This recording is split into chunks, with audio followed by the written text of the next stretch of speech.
Mag-pick up tayo ng kargada dito. Ito yung ano natin, 8914, yun ang building natin.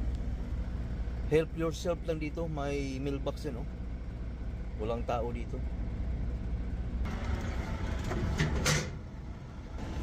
Yan, ito na, oh.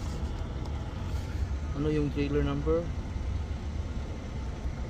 Yan, 4757. Yan yung pickup number, 8914.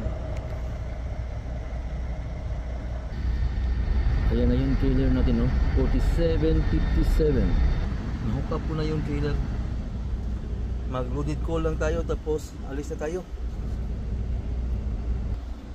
Ayan, fill upan lang natin yan, guys. Ilagay yung trailer number, saka yung bill lading number.